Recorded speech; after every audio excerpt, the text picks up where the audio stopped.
I remember ilang taon na rin nakakalipas na every time na merong magkakaroon ng prayer meeting, just like ngayong oras na to, ano, uh, ano tawag dito? We, hindi naman dream, but we always wanted na sana merong mag-volunteer para sa special number. Even though, nakaschedule ba yan? Schedule naman. Okay.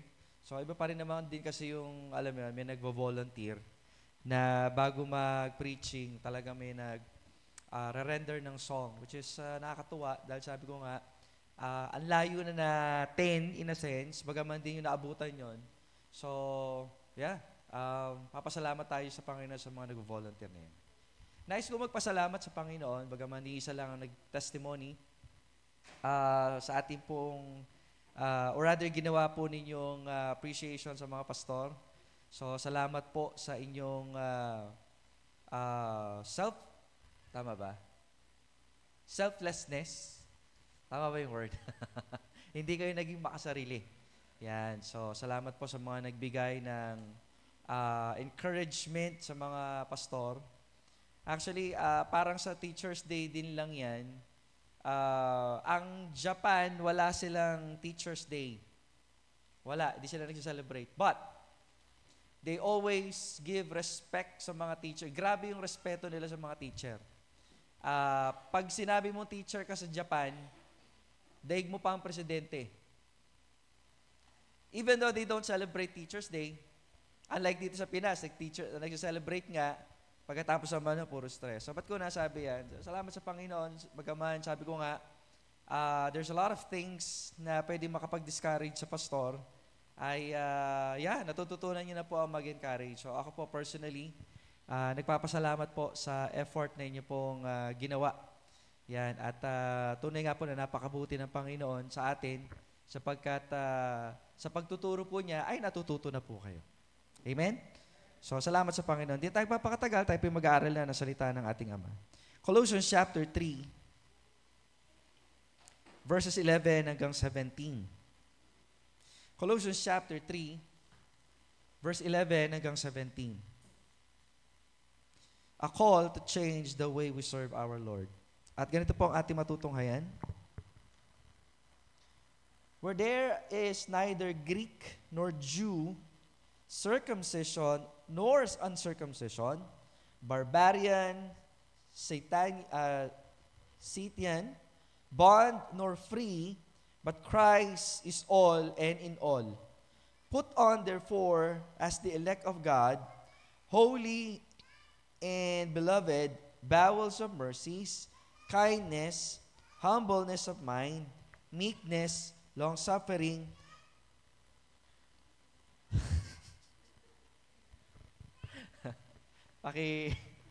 alam mo nga yan? Sa mga nasa online, si Elisha, pangalan yan, si Bella, sinasabayan ako. Anyhow, kindness, humbleness of mind, meekness, long-suffering, forbearing one another, and forgiving one another. If any man have a quarrel against any, even as Christ forgave you, so also do ye. And above all, these things put on charity, which is the bond of perfectness. And let the peace of God rule in your hearts, to the which also you're called in one body, and be ye thankful. Let the word of Christ dwell in you richly in all wisdom, teaching and admonishing one another in psalms and hymns and spiritual songs, singing with grace in your hearts to the Lord. And whatsoever you do in word or deed, do all in the name of the Lord Jesus, giving thanks to God and the Father by Him. Tayo po yung manalangin. Muli, Ama, nagpapasalamat po kami sa oras na ito.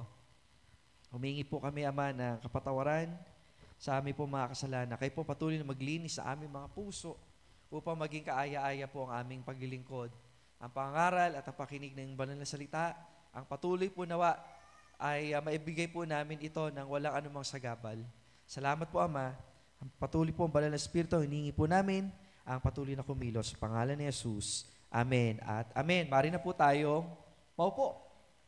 A call to change the way we serve our Lord. Again, a way, or rather a call to change the way we serve our Lord. Now, dito po, sa sulat po ni Apostol Pablo, siya po ay nakakulong. Right? So kapag sinabi po natin nakakulong, isa po ito sa mga tinatawag nating prison letters na tinatawag. So, even though Apostle Paul is in a, sabihin na natin, not so good situation, meron pa rin po siyang lakas ng loob to encourage believers in Christ. Encourage, meaning, ang mga mananampalataya ay kailangan po ito, lalo na sa panahon natin ngayon. Amen? Every one of us, from time to time, needs encouragement. Bakit? Minsan nakakalimot tayo. Tama? Minsan, na-preach lang nung Sunday about our confidence in Christ. And then, pagdating ng problema, boom! Kalimutan na natin. So again, we need encouragement in Christ. There are a lot of situations na hindi natin kontrolado. Amen? We need encouragement in Christ. You have been betrayed. Okay? Pinagkanulo ka. Iniiwan ka sa ere ng mga taong ina-expect mo na tutulong sa'yo. You need encouragement. Tama? May pangyayari sa mundo natin ngayon na puro lindol, bagyo. So ngayon, influenza naman. Diba? We need encouragement. Even though all these things are happening dito sa mundong ibabaw, as a believer in Christ, lalo-lalo na kapag tayo lumalakad sa Panginoon, because the goal of the devil is to remove our attention towards God. Tama? So kapag ginawa niya yan, it is easy for us to be discouraged. Kahit na anong dami mong alam sa Bible, when discouragement comes, nakakalimutan mo yan. Amen? Lalo na pag madalas ka magpatingin sa doktor. Di ba, Tita Lulu? Di ba? Actually, di lang siya nakakaranas siya. Marami ho sa atin. It's a matter of focus. And it only shows na problema po natin itong lahat. Alright? So walang pwede magmagaling na ako, lagi ko naalala ang salita ng Diyos. Hindi o. Kinakailangan po natin ang paalaala ng salita ng Panginoon. Amen? So dito sa pagkakataong ito, God is calling us to change the way we serve the Lord. What's wrong with us serving the Lord? Now, nagkakaroon lang ng problema kapag sinasabi mo mananampalataya ka and yet you are not living in a victorious Christian setup. Yung Kristiyano ka pero maalalahanin ka. Nakikinig po ba? May alalahanin, yes. May problema, yes. Pero sa kabila ng lahat ng ito, kahit meron ka alalahanin, hindi ka nag-aalala. Kahit meron ka problema, hindi ka naman problema. Kasi pagaman yung mga yan ay present, naniniwala ka na mas dakila ang Diyos kesa sa mga bagay na ito. So if we are a Christian and yet we are living opposite of what we should be doing or living for, kinakailangan nating baguhin. We need to change the way we serve the Lord. Kasi ang buhay natin, buhay paglilingkod. Tama ba? Mga kapatid, mula nung naging Kristiyano na tayo, ang pinaglilingkuran natin ay ang Diyos. Ang tanong lang ganito, ang paglilingkod mo ba ay mabuting paglilingkod or pangit na paglilingkod? Kasi kapag ikaw, tagapaglingkod ng Panginoon at hindi ka naglilingkod sa Kanya, alright, pwede natin sabihin, ano yun may pinaglilingkuran ka, hindi nga lang ang Diyos. And that's a bad service. We should be serving a true God or serving the true God. Sa totoong Diyos. Right? So dito sa pagkakataong ito, ano yung dapat natin makita? Kasi nga, if we are gathered together to serve God, to serve Christ, dapat kinakikitaan tayo ng, alam mo yan, pamumuhay ng nakikristo. Kasi if we're going to look at the book of Colossians, it speaks about God and who He is sa buhay natin. tinatalakay dito, sino ba yung Diyos at ano yung kinalaman niya sa buhay. Kaya nga sinasabi po dyan, Christ should have the preeminence. Ano ibig sabihin ng preeminence? Siya dapat yung sumasakop ng lahat ng ginagawa natin. Right? Tingnan po natin. 14 ng chapter 1, Colossians. Colossians 1:14. In whom we have redemption. Sabi dyan. Right?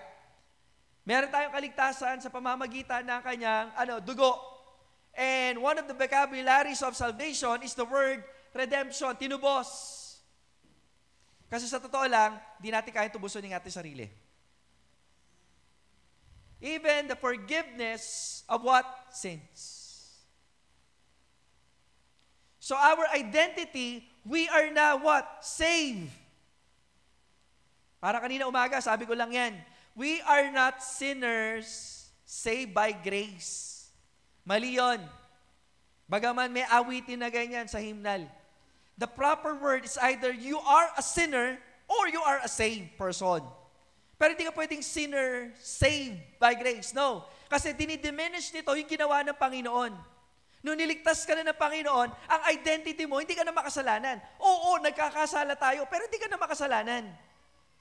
Bakit? Yung kabanalan na ni Kristo ang nasa sa iyo. Amen? Kaya sabi ko kanina, pwede pa, we are once sinner. Dumating sa punto na dating makasalanan, pero ngayon, tayo po'y ligtas.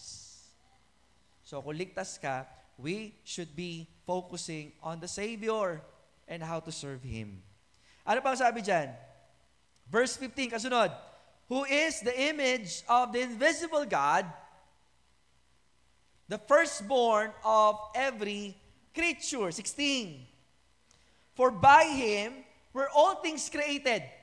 Sa pamamagitan niya, ang lahat ng mga bagay ay nilikha. Ano pa? That are in heaven, na nasa langit, and that are in the earth. Alam niyo gaano katindi yan? Nilikha niya ang lahat ng bagay saan? Sa langit. Saan itong langit na to? It is contained the first and the second heaven. Pastor, tatlo langit? Yes. Yung unang langit, yung yung kalangitan. Ito, kung saan lumilipad yung mga ibon. Kung saan, tawag dito, ang kanyang limitation hanggang sa paglipad ng eroplano. That's the first heaven. The second heaven naman ay kung saan nandoon ang solar system and the galaxies. Kaya nga tawag natin sa mga ilaw na nandyan, heavenly bodies. So that is the second heaven. Meron pa doon, yung third heaven naman ay kung saan nandoon ang tahanan ng Diyos, which is the throne of God. Wala pa nakakarating doon. Amen? So, nilikha ng Diyos ang second heaven at ang first heaven na tinatawag. Alam ba gaano kalawak yung bagay na yan? Napakalawak. Meron nga kami tanong sa cat and dog theology. Bakit gagawa ang Diyos ng napakalawak na second heaven? Alam niyo kung ano yung sagot? It is not for you. Second heaven, it is created for God's glory. Huwag ka na lumayo. Dito na lang sa sa lupa or dito sa earth. Diba? Nakakarating tayo sa pinakamalayong galaxy, pero sa pinakamalalim na dagat, wala pa nakakarating. So, tanong uli, ba't ginawa ng Diyos yan? At again, sagot, it's not for you. It is for the glory of God. Amen?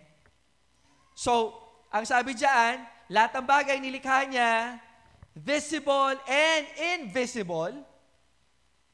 Actually, meron pa tayong mga realm na tinatawag na hindi pa natin alam. Yung spiritual realm na tinatawag, ang lawak din yan. Angels nga lang, hindi tayo magkamayaw eh. Right? Alam ba itsura ng angels, yung tinatawag nating cherub? Meron pang, it is not an angel daw. Okay, nag-aaral kami ng angelology. Yung, merong isang living creature doon na para siyang bilog, tapos tad-tad ng mata. May nagko-contest. Sabi, hindi ganyan lumikha ang Panginoon. Pangit. Sabi, pangit. Sa paningin mo. Because these things are not created for you. Kasi yung standard mo ng beauty, iba. Tama? Iba yung standard natin ng beauty. Iba-iba yung standard natin ng beauty. Alam mo, sa mga babae, di ba, patay na patay ka kay Lando? Sino si Lando? We have different stars. We have different standard of beauty na tinatawag. Okay? Ano pa? Whether they be thrones, yan yun or dominions, or principalities, or powers, pero ito yung punto dyan. All things were created by Him, nilikha niya lahat, and, ano sabi dyan? For Him. So, huwag kang magmalinis at magaling na lahat ng bagay hindi nangyayari ayon sa iyong kalooban. Kasi mali ang paningin mo. Ang lahat ng bagay ay nilikha. Kahit masama pa yan, para pa rin yan sa Diyos. Siya may kontrolado ng lahat ng bagay. Kaya huwag tayong feeling entitled na porke Christian ka, aayon ang gusto mo sa gusto ng Diyos. Para ba ang Diyos ang susunod sa iyo? Hindi po ganon. Tayo ang susunod sa Diyos. Ngayon, kung gusto ng Panginoon na maghirap ka dahil yun ang kalooban niya, so be it. Yung ibang mong Kristiyano ka niyan, ada ka niyan, makaya ni kalooban ng Ginoo. Bakit pinangungunahan ng Lord? Diba? Ang kalooban ng Diyos ang mangyayari. Pero syempre, nagtitiwala tayo na kung ano yung kalooban niya, yun yung pinaka-the best. Kaya nga, alam nyo, maiksi na lang ang buhay ng tao sa mundo. Malapit na talagang kunin tayo ng Panginoon sa mga nangyayari. At dapat lang. Kasi nga, yung nilikha niya, nagfi-feeling entitled. Pangatapang-tapa mo, amen, amen. Tayo kaya? Diba? Kung kalooban ng Diyos na hindi ka matapos sa pag-aaral, magagalit ka? Hindi dapat. Kasi mas alam niya. Kasi nga, ang goal natin sa mundo, hindi naman makatapos sa pag-aaral.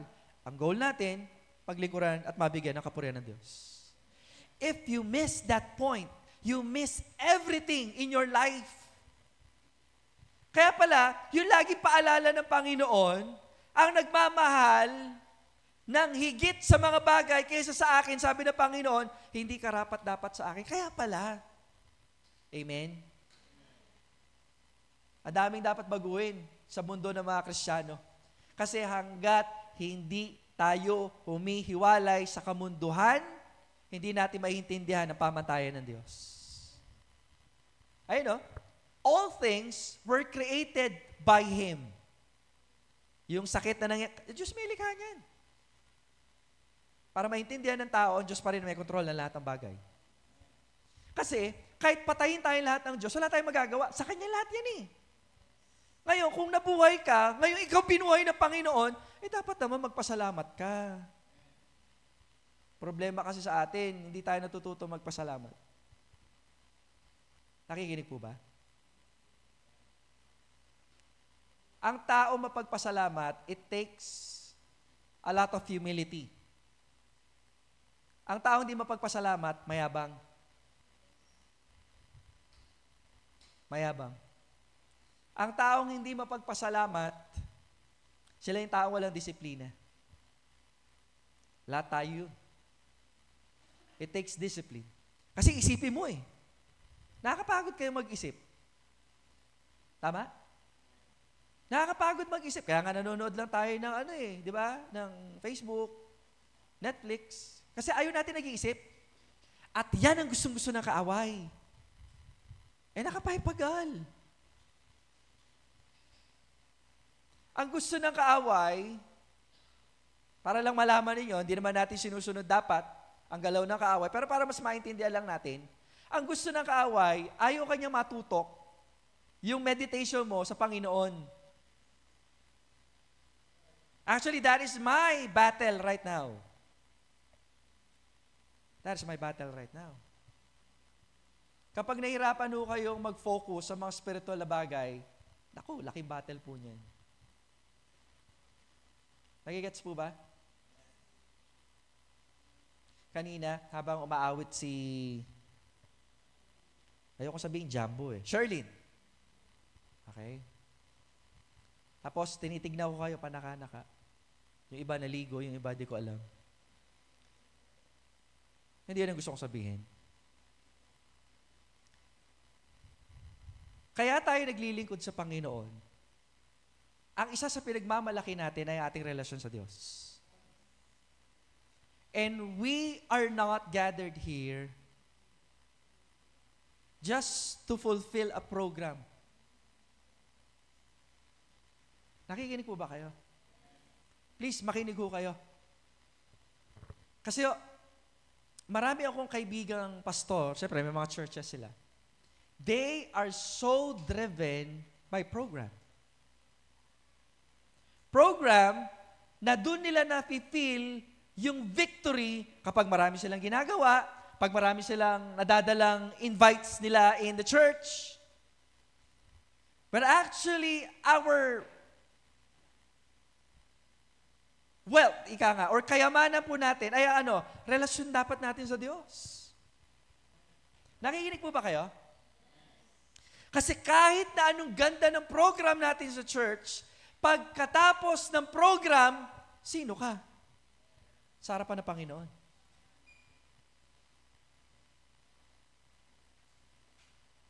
Bilang pastor, yung gusto ko ma-focus po natin. Anyone can think of a beautiful program, pero sino ka? Sino ka bilang isang magulang sa iyong mga anak? Are you living a Christian-like character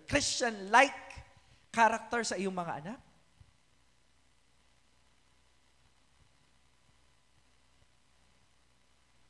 Isa po yan sa mga kinakatakot ko bilang pastor. At nagiging aware ako sa aking mga anak. Kasi ayoko din namang, lalo na lumalaki si Amy, no? Matalino yung anak ko eh. So kapag may sinabi ako, at nag-set ka na parang standard, at hindi mo yung ginawa, ibabalik sa yun. Sabi, ayoko English eh, baka maintindihan eh. Eh bakit ikaw, daddy, parang binabalik sa akin ganun. You see, Christian living should be glorifying to God.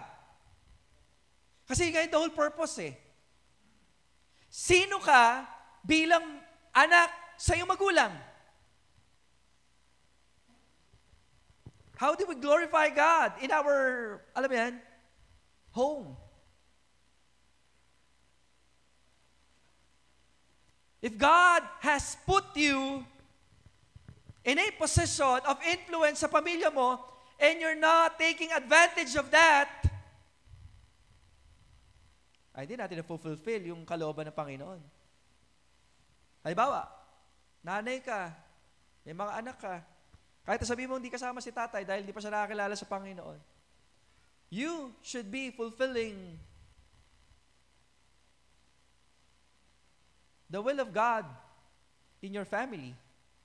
Dapat may prayer altar po kayo. Bakit? Pinagkatiwalaan kayo ng pamilya eh. Amen? So dito, sabi ko nga, sa ating pong paglakad bilang isang mananampalataya, kinakikitaan po tayo ng tamang paglakad, ng tamang pananampalataya sa relasyon natin sa Diyos. That is the reason why you're attending church. You are attending the gathering para mapaalalahanan tayo.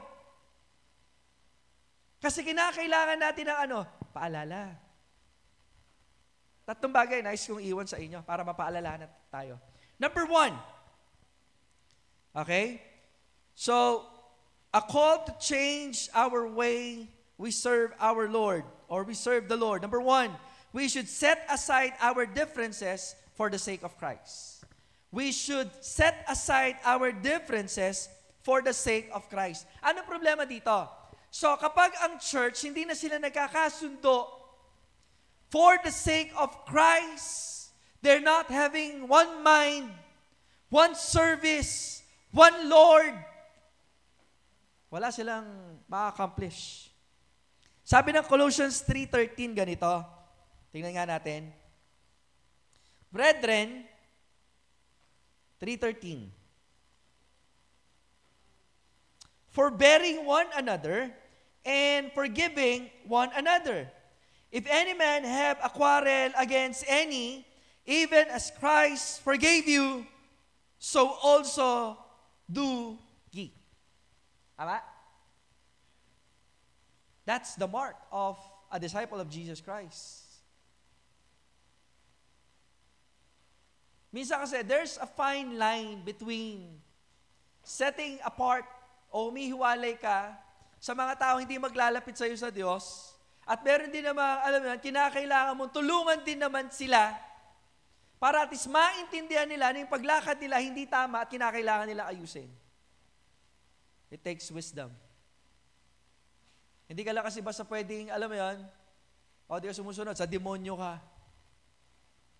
Para namang di tayo nakaranas ng kanya-kanyang battle natin sa pagsunod natin sa Panginoon. But we should, alam mo yun, wise enough. That is why hinihingi tayo ng talino sa Panginoon eh. Kasi baka mamaya, yung pinapaalalahanan mo na paulit-ulit, talaga matigas ang ulo at hindi nagsusurrender sa Panginoon, ikaw naman, nag-e-exert ka ng effort, di ba? Iniiyakan mo yan sa Panginoon, amen? Have you ever tried to cry for someone na lumalayo sa Panginoon? Kasi baka mamaya, puro rebuke tayo, wala tayong grace in reminding them of the goodness of God. Pero kung paulit-ulit na, kinakailangan, maging matalino din tayo. Bigyan ng ultimatum at sabihin natin, kung ayaw makinig sa Panginoon, but as for me and my house, we will serve the Lord. Amen? Kaya maging maingat po tayo sa mga influences sa paligid po natin. Amen? Kinakailangan tayo maging maingat.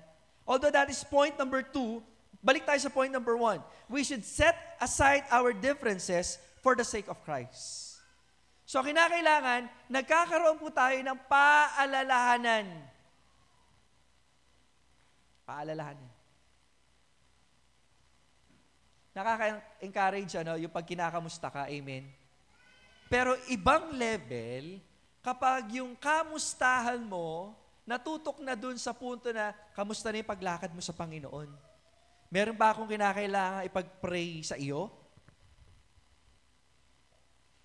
Minsan kasi hindi tayo nasasanay ng ganun. Pero kinakailangan nating, alam mo yan, kaya nga nakikinig tayo ng mensahe. Instead na maging vulnerable ka sa mga unbeliever, maging vulnerable ka sa mga mananampalataya. Hindi tipong, okay ko mo. Pero yung puso mo, basag-basag na. Nagigets po ninyo? You see, if someone are making efforts to talk to you about your Christian life, okay yan. Lalo na pag naramdaman mong sincere yung nagtatanong, okay po yan. By the way, naranasan nyo na po ba yun? Hindi may nagsabi sa inyo, kundi ikaw, ginawa mo na ba yun? Ang problema kasi kung ang iniisip natin, Pastor, walang gumawa sa akin yan, wala talagang gagawa. I think it was Helen Keller ang nagsabi nun. No one has the right to consume happiness without producing it. Sabi ni Helen Keller. No one has the right to consume happiness without producing it. Ganon din sa encouragement, mga kapatid. Gusto mo ma-encourage ka? Gusto mong umani na encouragement? Magtanim ka ng encouragement. Pero kung ginagawa natin, alam mo yun, discouragement, may pamusit tamo. Yung pananalita natin, walang pinagkaiba sa pananalita ng mundo. Kailangan may baguhin po tayo. Eto na naman yung makinig kayo, eto na naman yung mga mensahe na dapat nating apply at hindi lang basta tumatagos sa ating mga tinga. Tatanungin ko kayo uli,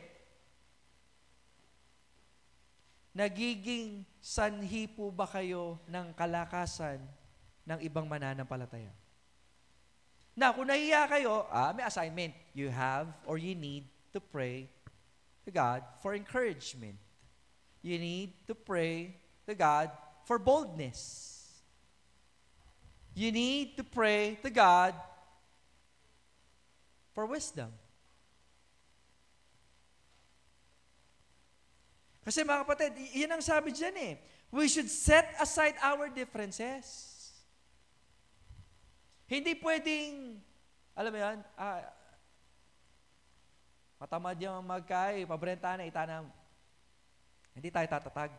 Hindi tayo lalago bilang sa mananampalataya. If you are so afraid to get out of your comfort zone, paano tayo lalago? Para pag-share ng gospel, ganoon din yun eh. Paano natin masusubukan paano natin mabibigay ang kaluguran sa Panginoon kung di natin susubukan? We should set aside our differences for the sake of Christ. Pangalawa, we should set apart. When we talk about set apart, it means humiwalay. We should set apart ourselves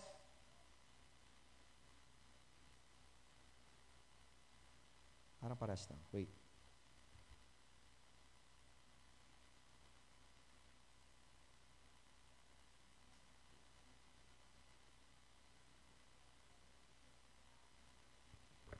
Wala ako.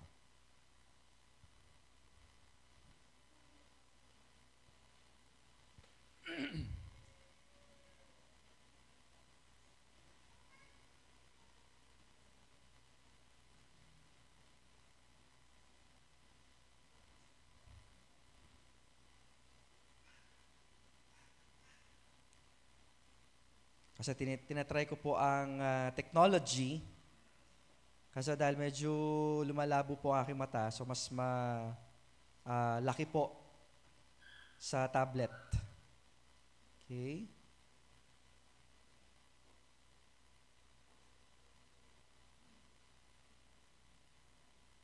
Yon. So kanina, we should set aside our differences. So the second point, we should set apart ourselves to make an influence unto others. Okay? To make an influence to others. Right?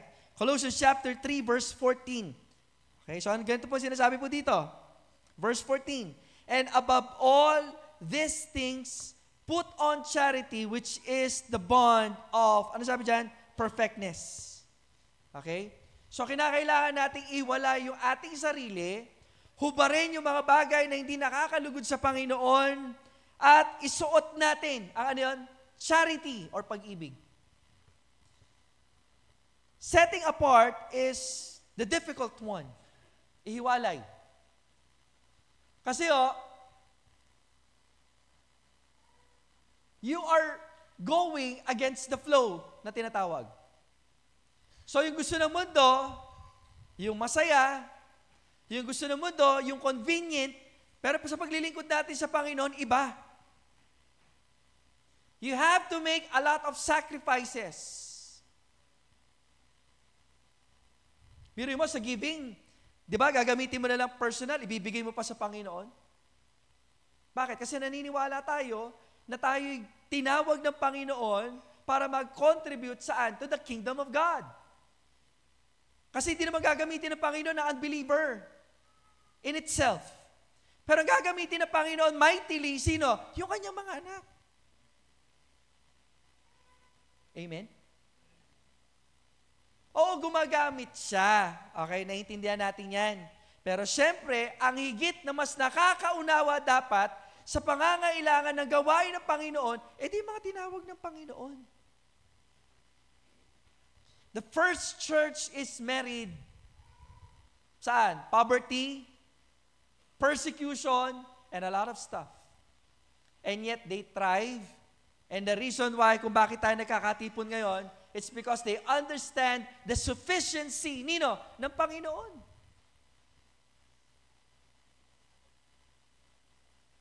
Hindi tayo nagtitipon dito para i-celebrate lang ang kayamanan ng bawat isa. Kasi ang tunay na kayamanan, hindi material. Ang tunay na kayamanan natin, yung relasyon natin sa Panginoon. Ngayon, kung pinayaman tayo, edi salamat, pero hindi yan ang sentro. Hindi ko naman sinasabi, hindi na natin kinakailangan ng financial eh. Kailangan din naman natin. Pero kung yan din lang ang magdi-define na gawain ng Panginoon, nagkakamali ho tayo. Kasi meron man o wala, dapat tayo magpatuloy. May aircon man o wala, dapat tayo magpatuloy. Hindi tayo nadi-define ng mga bagay na yan. Naintindihan niyo po ba? Ang good testimony kasi dyan, hindi yung meron ka. Ang good testimony, kahit na wala ka, nagpapatuloy ka pa rin. Yun ang testimony. Kahit wala ka ng lakas, ibibigay mo pa rin sa Panginoon. That's a good testimony. Amen? Hindi yung may lagnat ka lang ng konti, ay naku mag-attend, pastor. Wala ka nang ginawang paraan.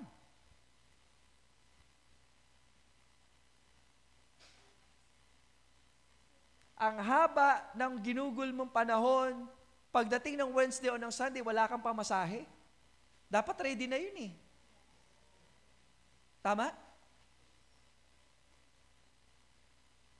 Sabi ko doon sa bisita nating pastor last time, Sunday lang, sabi ko on church na ito, salamat sa Panginoon, walang late. May napapansin pa ba kayo late sa atin?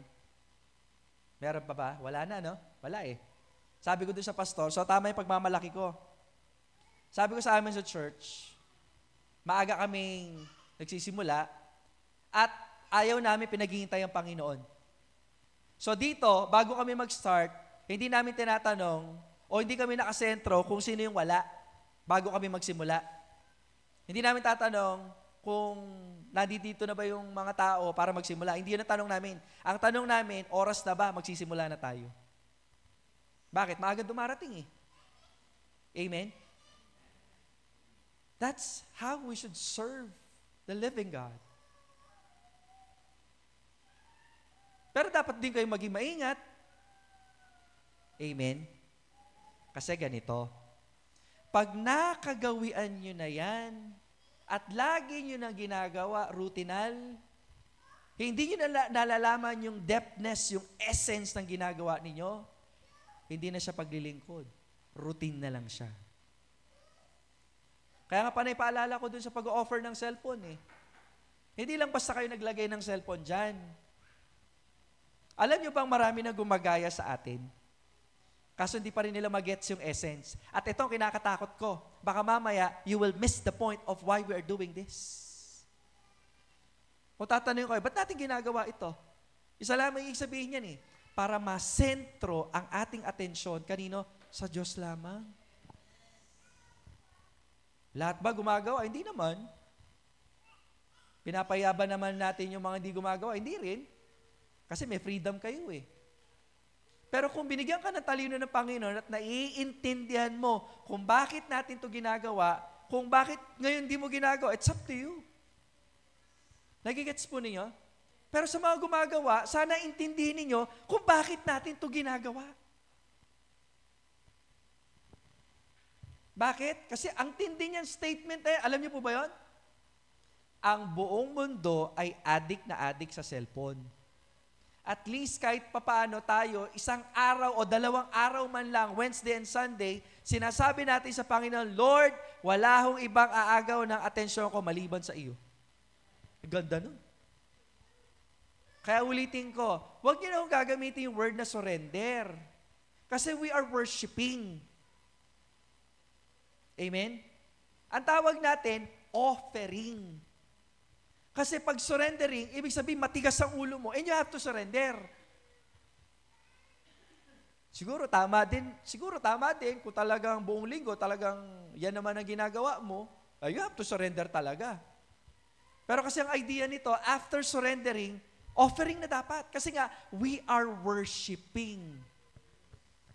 Yun yung essence nun eh. Ba't ba tayo napunta dyan? Kasi nga, we are setting apart ourselves. Inihiwalay natin ang ating sarili. Right? So, inihiwalay po natin ang ating sarili na kung saan, yun po yung paglilingkod po na ating ginagawa. Number 3 and last, dito tayo magwawakas. Okay? We should set up a mindset far different from the present world we live in. That is point number 3. We should set up. Kanina, we should set aside. Pangalawa, we should set apart. So ngayon naman, we should set up. Kinakailangan tayong gumawa. Kinakailangan tayong magbuo. Okay? A mindset. Kasi nga, ang isipan natin, delikado ho yan. Pag di natin iningatan. Kaya wala tayong kawala. Puso, mandaraya. Ang isip natin, pwedeng madaya. Tingnan nga natin, 2 Corinthians chapter 10, verse 3. 10:3 or 10:5. 2 Corinthians chapter 10, verse 3. Ayun, 5 talaga. Casting down imagination. The word imagination comes saan yan? Sa ating utak. Tama? When we talk about imagination, it is something that you made up. Ikaw ang gumawa.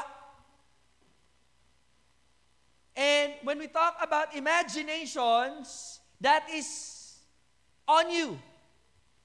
Ngayon, sa harapan ng Panginoon, no matter how beautiful your mind is, pero sa harapan ng Panginoon, hindi yung maganda.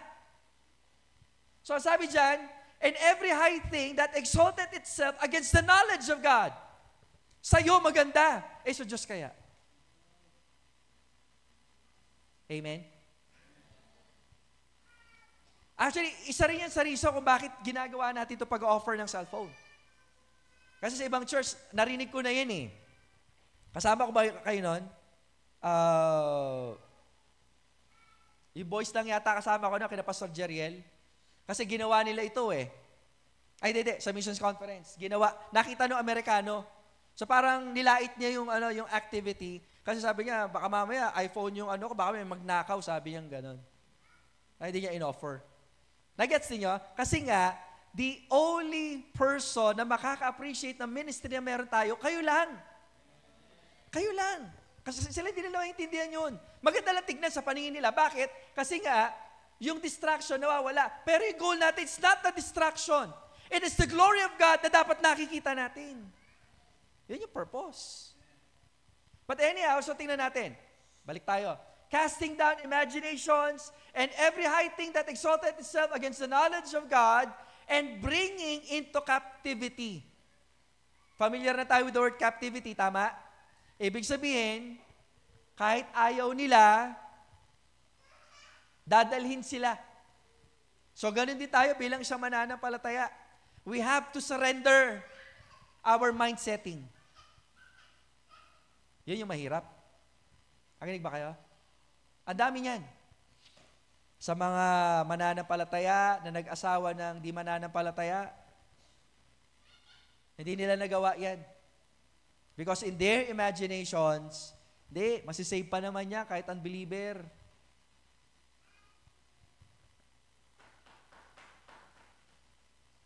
Sa mga lumayo sa Panginoon nang dahil sa trabaho, okay lang yan, magtatight naman ako ng malaki. Hindi kailangan ng Diyos ang pera mo, kailangan ng Diyos yung buong ikaw. Ulitin ko, hindi kailangan ng Diyos ang pera mo, kailangan ng Diyos yung buong ikaw. Kasama na yung pera mo. Kasama na yung oras mo. Kasama na yung lakas mo.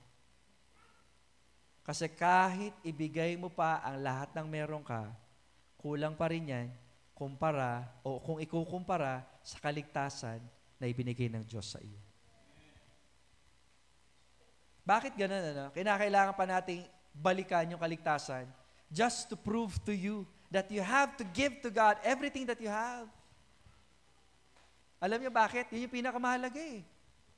Kasi hindi lang tayo basta iniligtas ng Diyos sa apoy ng impyerno.